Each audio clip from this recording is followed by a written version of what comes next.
여러분 안녕히 주무셨습니까? 우리가 잠든 사이 어떤 일이 있었을까요? 저희 굿모닝 글로벌과 함께 체크해 보시죠. 자, 지난 금요일 미국 증시는 혼조세로 마감됐습니다. 나스닥 지수는 0.8%가량 크게 하락한 반면에 다우존스 산업지수가 0.2% 오르면서 혼조세로 마감이 됐는데 일단 그 주간 기준으로 봤을 때는 3대 지수 모두 긍정적인 흐름을 보였기 때문에 하루하루의 변동성을 제외한다면 한 주간의 흐름은 나쁘지 않았다 이렇게 봐도 될 것 같습니다. 자, 그렇다면 지난 금요일 시장의 핵심은 과연 무엇이었을까?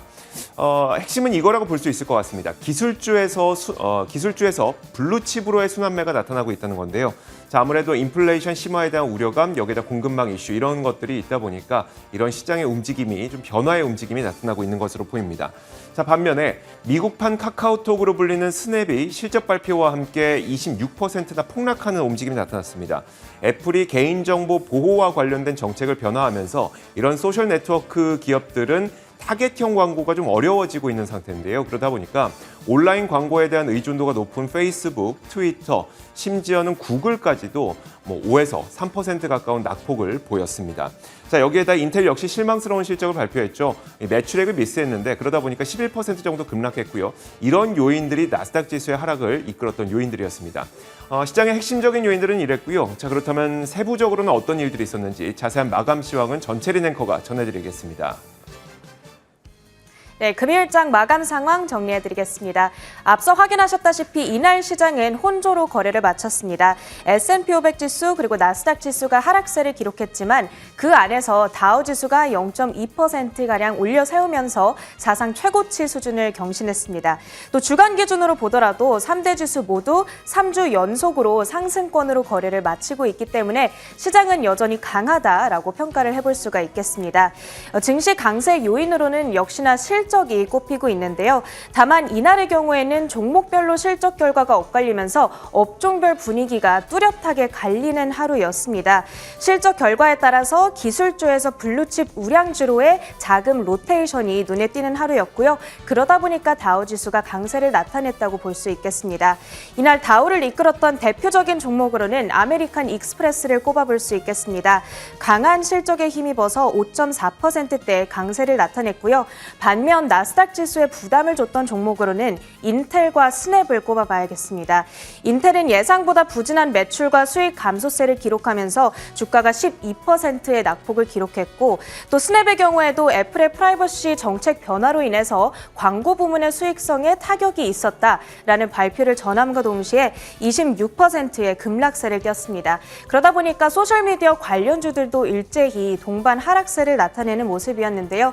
화면에서 보시다시피 페이스북이 5%대의 낙폭을 기록했고 그 밖에 트위터도 5% 가까운 하락세를 기록했습니다. 그런가 하면 기술주 안에서 또 몇몇 종목은 신고가를 경신하면서 이 지수 방어에 나서주기도 했습니다. 특히 테슬라의 랠리가 이날도 지속이 되는 모습이었는데요. 테슬라는 이날 장중 최고치를 경신한 이후에 종가는 $909 수준에 형성해 있습니다. 그 밖에도 넷플릭스와 이베이 그리고 마이크로소프트까지 장중 기준으로 최고치를 경신하는 흐름이었습니다. 한편 이날 전해진 파월 의장의 발언도 잠시 들여다보겠습니다. 파월 의장은 지금은 테이퍼링에 나서야 될 시기다라고 말하는 한편 아직까지 금리 인상을 통한 긴축 정책에 나서기에는 조금 이른 시점이다라고 발언을 했습니다. 11월 초에 블랙아웃 기간 직전을 앞두고 이런 발언을 저만점으로 미루어 보아서 11월 초에 FOMC 정례회의를 통해서 테이퍼링을 발표할 것으로 시장에서는 전망하고 있습니다.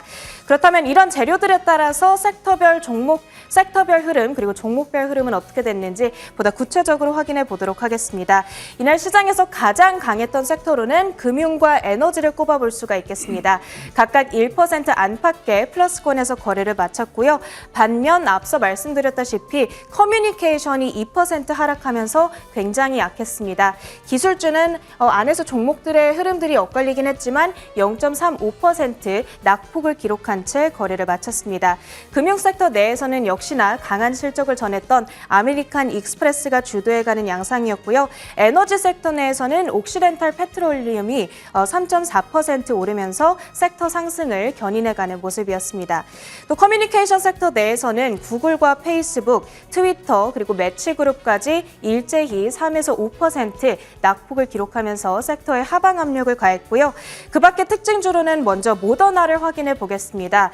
이날 도이체방크에서 모더나에 대해서 매도 커버리지를 게시했습니다. 모더나가 이끌어갈 잠재적 혁명이 이미 주가에 선반영되어 있다라고 표현을 했고요. 그러면서 모더나의 주가가 이날 3.8% 하락으로 거래를 마쳤습니다. 그 다음으로는 트럼프 연계 스펙으로 앞서 전해드렸던 DWAC 드웩도 확인해 보겠습니다. 전일 400%나 폭등했던 디지털 월드인데요. 이날도 롤러코스터 장세를 이끌다가 107% 급등으로 거래를 마쳤습니다. 다음으로는 산업 섹터 내에서 허니웰도 확인해 보도록 하겠습니다. 이 허니웰의 경우에는 연간 매출 가이던스를 낮춰 잡으면서 약간의 실망 매물이 쏟아졌는데요. 거기다가 더해서 함께 전해진 어닝 리포트에 대한 실망감도 있었습니다. EPS는 컨센서스를 상회했지만 매출이 예상치를 하회하면서 그에 따른 실망감에 주가는 3.2%가량 하락으로 거래를 마쳤고요. 마지막으로 어반 아웃피터스까지 확인해 보도록 하겠습니다. 시티에서 투자 의견을 중립에서 매수로 상향 조정시켰습니다. 현재 위험 보상 비율이 낮기 때문에 진입하기에 충분히 매력적인 구간이다라는 평가를 덧붙였고요. 그러면서 주가는 1%가량의 수혜를 받아가는 모습이었습니다. 마지막으로는 한 주간의 증시 일정까지 정리해 드리도록 하겠습니다. 이번 주는 국내 투자자 여러분들께 굉장히 중요한 한 주가 될 것 같은데요. 대형 IT 기업들의 실적이 대거 예상되어 있습니다. 먼저 빵주를 비롯해서 마이크로소프트의 실적을 챙겨보셔야 되겠고요. 그리고 다우 구성 종목 가운데에서는 캐터필러, 코카콜라, 보잉까지 예정이 되어 있습니다. 이번 주에 실적이 발표되는 기업들의 시가총액을 합치면 S&P 500 지수 전체의 30%를 달하고 있으니까요. 이번 주 지수 전체의 향방이 이 실적들에 놓여 있다라고 표현을 해도 과언이 아닐 것 같습니다. 그만큼 이 실적 열심히 챙겨보셔야 되겠고요. 그 다음으로 이번 주에 발표되는 주요 지표로는 3분기 GDP 성장률, 그리고 개인 소비 지출, PCE 가격 지수가 예상되어 있습니다. 만약 여기에서 성장률은 낮게 나오고 가격 지수가 높게 나오면 경기가 침체되어 있는 가운데 물가만이 고공행진을 이어가는 이 스태그플레이션에 대한 우려가 더욱이 부각될 수 있겠습니다. 한 주간의 증시 일정까지 정리해드렸습니다.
자, 지난 금요일 미국 시장에서 어떤 이슈들이 있었는지 저희가 낱낱이 살펴보겠습니다. 애프터마켓이고요. 신한금융투자 WM 리서치부 스마트머니 추적팀 최진석 팀장 함께하겠습니다. 어서 오세요. 안녕하십니까? 네, 안녕하세요. 자, 오늘도 4가지의 키워드를 설정을 해봤는데 첫 번째 키워드부터 확인해 보겠습니다. 첫 번째 키워드는 바로 이겁니다. 벌기보다는 지킬 때 참 마음을 좀 콕 쏘는 그런 단어인 것 같은데, 자, 어떤 내용일까요? 네, 이제 주식 시장에 투자를 하는 이유는 당연히 이제 돈을 벌기 위함이겠죠. 네. 근데 이제 때로는 버는 것보다도 지키는 것이 더 중요할 그런 시점이 있습니다. 그런 거에 대해서 데이비드 테퍼 회장이 좀 얘기를 했는데 관련된 내용을 준비를 해봤습니다. 유명 헤지펀드 이 아팔로사 매니지먼트의 수장이자 이 시장의 뭐 랠리 타이밍을 굉장히 잘 맞춰서 테퍼 랠리라는 또 말로도 유명한 데이비드 테퍼 회장이 지난주 금요일에 때로는 돈 버는 시점이 있지만은 지금은 안 잃는 게 중요한 시점이다라고 발언을 했습니다. 그러면서 현재는 주식시장이 훌륭한 투자 대안이 아니라고 얘기를 했는데요. 결정적인 이유는 내년에 금리가 어떻게 움직일지 불확실하기 때문이다라고 밝혔습니다.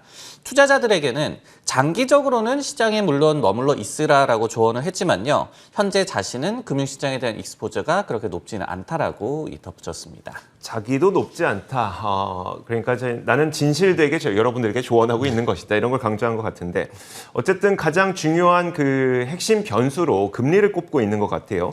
금리 향방이 불확실하다 보니까 이런 것들이 지금은 좀 주식시장에서 조심해야 될 때다. 이런 조언을 내려준 것 같은데 결국은 인플레이션이 좀 가속화될 것 같다. 이걸 미리 경계해야 된다. 이런 식으로 해석해도 될까요? 네, 그 정도로 뭐 해석을 하면 될 것 같고요. 그리고 이제 테퍼 회장도 자기가 지금 현재는 주식을 뭐 사랑하지는 않지만은 채권이나 정크본드도 마찬가지라고 얘기를 했거든요. 그러면서 마땅히 훌륭한 이 자산군이 없는 시점이다라고 얘기를 했습니다. 그만큼 인플레 가속화에 따른 어떤 금리의 또 상승이냐 또 하락이냐 이런 부분들이 좀 불확실한 상황이기 때문에 조심해야 한다는 그런 조언으로 해석할 수가 있겠고요. 관련해서 이 지난주 금요일에 뱅크 오브 아메리카도 유가 상승, 지금 인플레를 굉장히 많이 일으키고 있는 그런 요인 중에 하나죠. 유가 상승과 증시와 관련해서 좀 경계론을 제시를 했습니다.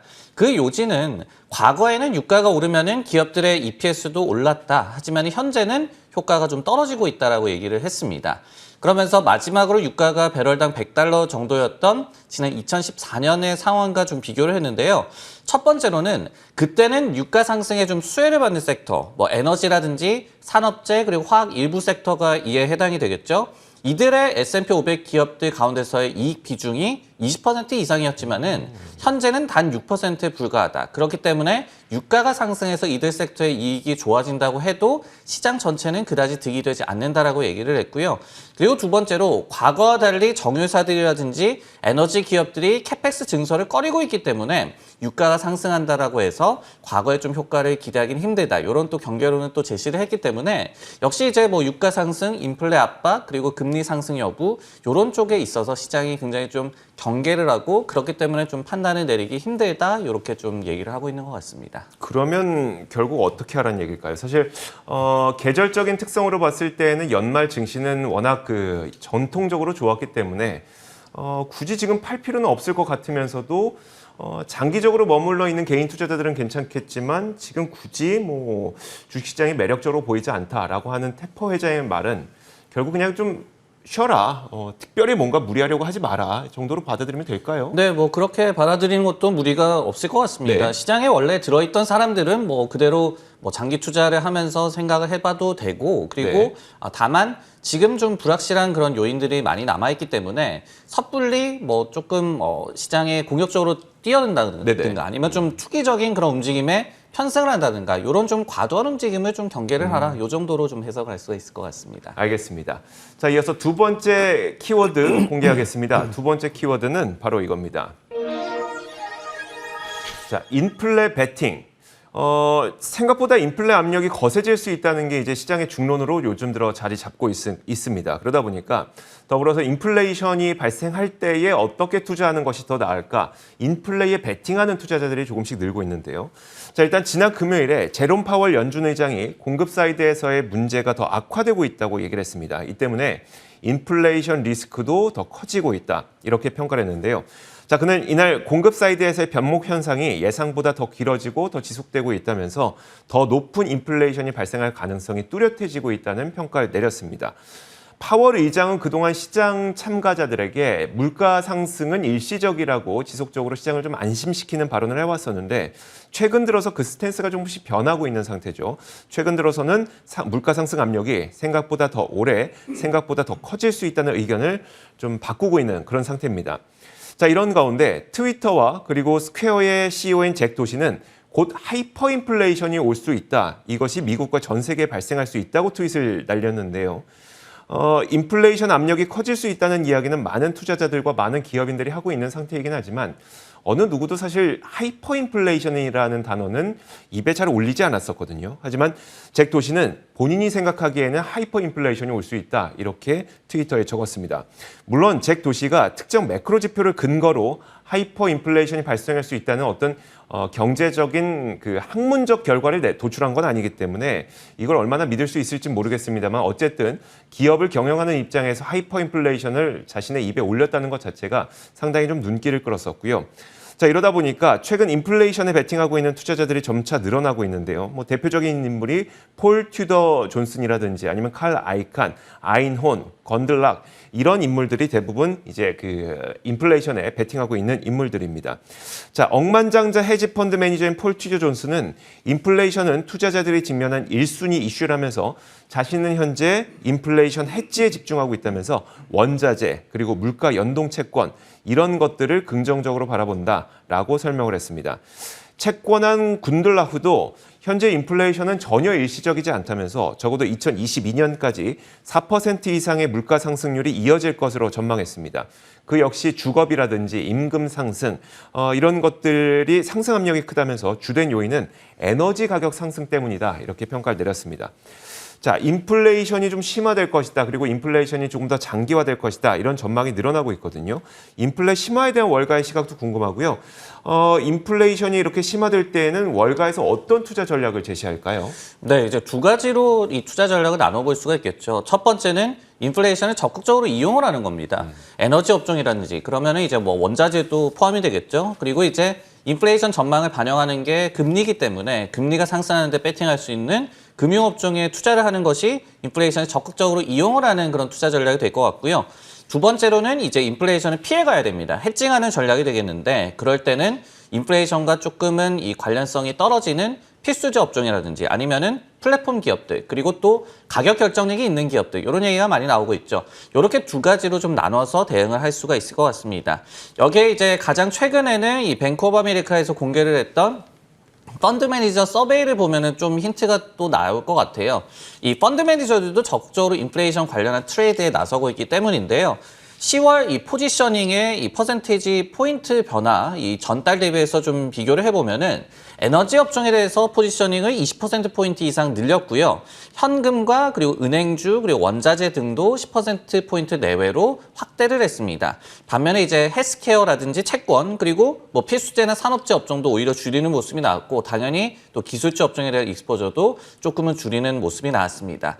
이제 좀 재밌었던 부분은 금에 대해서는 그다지 이번에 이 매니저들이 인플레이션 해칭용으로 사용하지 않는 그런 움직임이 나왔거든요. 네네. 과거와 좀 비교를 해서 금의 인플레이션 해칭 그런 수단으로서의 가치가 좀 떨어졌다. 시장에서 좀 인기가 떨어졌다라는 점을 보여주는 그런 지표지 않을까라는 생각이 듭니다. 알겠습니다. 자, 이렇게 글로벌 월가의 헤지펀드 투자자들 아니면 펀드 매니저들도 이렇게 자신들의 포트폴리오를 좀 전환하고 있다는 점을 염두에 주시면 좋을 것 같습니다.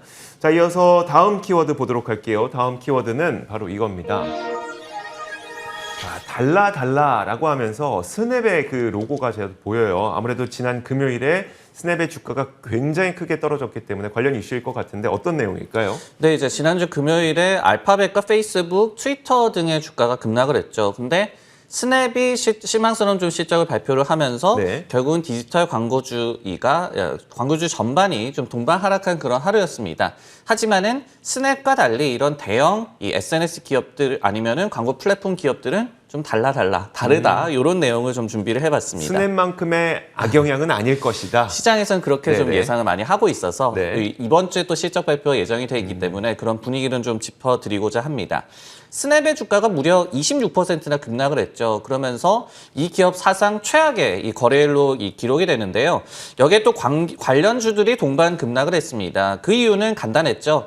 스냅의 이 매출과 그리고 가이던스 모두 다 좀 부진했고, 그리고 이것이 애플의 프라이버시 정책 이 변경과 관련이 있었기 때문입니다. iOS 이 OS의 업데이트 이후에 개인정보 공개 여부를 이제 유저들에게 애플이 묻고 있습니다. 근데 이런 옵션 때문에 타깃 광고가 좀 어려워진 그런 상황이죠. 여기에 스냅도 직격탄을 맞은 것으로 이번 실적 발표 결과 드러났습니다. 관련해서 모건 스탠리에서는 즉각 반응 광고의 비중이 높은 스냅에는 좀 불리한 상황이었다. 그러면서 광고 효율 회복에 수분기가 소요될 것이다 라고 얘기를 했고요. 반면에 이제 알파벳이라든지 페이스북은 상황이 좀 다를 수가 있다라고 분석을 했습니다. 그 이유에 대해서는 구글 같은 경우에는 이 애플 이슈와 관련한 연관성이 적고 그리고 대형 광고 이 기반을 갖고 있는 그런 기업이다라고 얘기를 했고요. 그리고 페이스북 같은 경우에는 애플과 관련한 악재를 극복하려고 많은 노력을 해왔는데 그 대안으로 생각을 했던 것이 뭐 한 10가지라고 한다면은 5가지 이상은 지금 효과를 보이고 있다. 네. 그렇기 때문에 분위기가 스냅과는 조금 다를 수 있다라고 이 분석을 하고 있었습니다. 이렇게 볼 수 있겠네요. 구글이 애플 이슈와의 연관성이 적다는 거는 일단 구글은 안드로이드 체제를 갖고 있다는 점이 첫 번째가 될 것 같고 네. 두 번째가 전 세계 1위의 온라인 광고 시장 1위 점유율 업체니까 그런 것들도 좀 있을 것 같고 페이스북의 경우에는 이미 이 소식은 많이 전해졌고 그것을 개선하려는 노력을 이미 진행하고 있는 것이기 때문에 영향력은 좀 차이가 있을 것이다. 이 정도네요. 그런 것 같습니다. 이제 뭐 다른 IB들도 페이스북이 지속적으로 경고를 해왔던 것과 반면에 스냅은 괜찮다 이렇게 또 얘기를 했었다고 하거든요. 네. 이런 부분도 또 차이가 있다는 얘기가 되겠죠. 알겠습니다. 그러면 이제 이런 뭐 페이스북이라든지 아니면 구글, 알파벳이죠. 알파벳 이런 것들도 실적 발표를 앞두고 있는데 실적 발표 나오기 직전에 이런 것들이 모두 다 반영이 됐어요. 그러면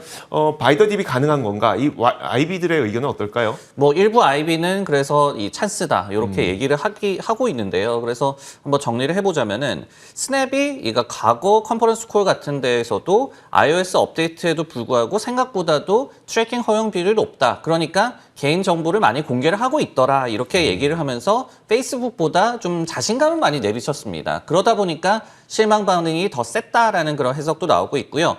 모펫 네이선슨이라는 IB에서도 프라이버시 정책 변화에 대비해서 구글과 페이스북이 투자해온 자원이 상당했다라고 얘기를 하면서 스냅은 반면에 이 문제 해결에 시간이 더 소요될 것이다라고 전망을 했습니다. BMO 캐피털 같은 경우에 페이스북 하락이 매수 기회라고 얘기를 했고요. 모바일 앱 광고에 대한 영향은 있겠지만은 스냅은 설치 광고 위주라고 볼 수가 있겠고 그리고 어떤 광고에서 외부로 어떤 전환된다라든지 아니면 실제 뭐 구매로 전환된다든지 이런 부분은 영향이 적기 때문에 페이스북에 대해서는 좀 연관이 적을 수가 있다라고 분석을 했습니다. 네. 그리고 마지막으로 웨드부시 같은 경우에도 페이스북에 물론 악재긴 하지만은 우선 구글은 데스크톱 위주라는 점이 이 반사이익으로 좀 다가올 수가 있겠고 그리고 생태계가 더 강력하다라고 얘기를 했습니다. 그리고 페이스북 같은 경우에도 미리 경고를 많이 해왔기 때문에 시장에 어떤 충격이 좀 덜할 수 있다. 이렇게 좀 해석할 수가 있겠습니다. 알겠습니다. 워낙 그 스냅이 개인정보 보호와 관련된 이제 애플의 정책 이슈 때문에 온라인 타겟형 광고가 불가능해져서 이와 관련된 기업들이 일제히 하락했지만 IB들에서는 일부에서는 또 이런 것들이 오히려 매수의 찬스가 될 수도 있다. 이런 의견들을 내비치고 있네요. 자, 이어서 다음 키워드 보겠습니다. 다음 키워드는 바로 이겁니다. 아직 바닥이라는 키워드인데 혹시 최진석 그 팀장은 최근에 영화 좀 보셨어요? 영화관 가서? 영화관 가서 안 봤어요. 거의 안 봤어요. 이게 맞는 거예요. 저는 최근에 이제 영화를 한 2편 정도를 영화관 가서 직접 봤었거든요. 그래서 저는 많은 분들이 이제 영화를 봤겠구나 했는데 이 아직 바닥이라는 게 미국의 영화관 산업도 아직은 정말 바닥 수준이라고 합니다. 자, 리오프닝 수혜주들이 대부분 뭐 오를 만큼 오른 게 대부분인데 여기에서 아직도 바닥인 리오프닝 수혜주를 만약에 찾는다면 이 미국의 영화관을 한번 보시면 어떨까 싶어요. 자, 올해가 끝나기까지 이제 2달여밖에 남지 않았습니다. 올해는 그나마 작년에 비해서 바깥 활동을 하는 사람들이 늘어나면서 영화를 본 사람도 꽤 있지 않을까 저는 이렇게 생각을 했었거든요. 자, 그렇다면 영화 티켓 판매는 어느 정도 수준일지 보니까 저는 당연히 작년에 비해서 더 많을 거로 생각했지만 이제 겨우 작년 수준을 회복했다고 합니다. 그리고 2019년 그러니까 우리가 노멀이라고 생각하는 2019년에 비해서는 여전히 70% 정도는 더 높아져야 이 평상시 수준을 유지할 수 있다고 합니다. 올해 영화 티켓 판매 매출이 28억 4천만 달러라고 하는데요. 그런데 2019년 판매량은 114억 달러 수준이었기 때문에 현재는 2년 전에 비해서 약 4분의 1토막 정도밖에 영화를 안 본 겁니다. 영화관 산업이 정상화되려면 아직도 한 70% 정도는 더 판매량이 늘어야 한다는 말인데 정상화까지 아직 멀었다. 아직도 영화관은 바닥 수준이다. 이렇게 볼 수 있을 것 같습니다. 자, 그렇다면 언제쯤 영화관 티켓이 정상화될 것이냐, 본격적으로 정상화될 것이냐. 박스오피스닷컴의 최고 애널리스트에 따르면 박스오피스가 이제 막 돌아서기 시작했다고 평가를 했습니다. 또 컴스코어에 따르면 10월 박스오피스 매출은 올해 두 번째로 높을 것으로 전망을 했는데 올해 박스오피스 매출이 가장 높았던 기간이 지난 7월이라고 합니다. 그때 블랙 위도우가 개봉을 하다 보니까 순간적으로 사람들이 영화관에 좀 많이 찾아갔던 그런 현상이 있었고요. 이런 가운데 10월 상반기 동안 이미 4억 1,560만 달러 정도의 박스오피스 매출을 기록했기 때문에 이번 달은, 그러니까 10월은 올해 최대 매출 혹은 올해 두 번째 매출을 기록하는 달로 기록이 될 것으로 전망이 되고 있습니다.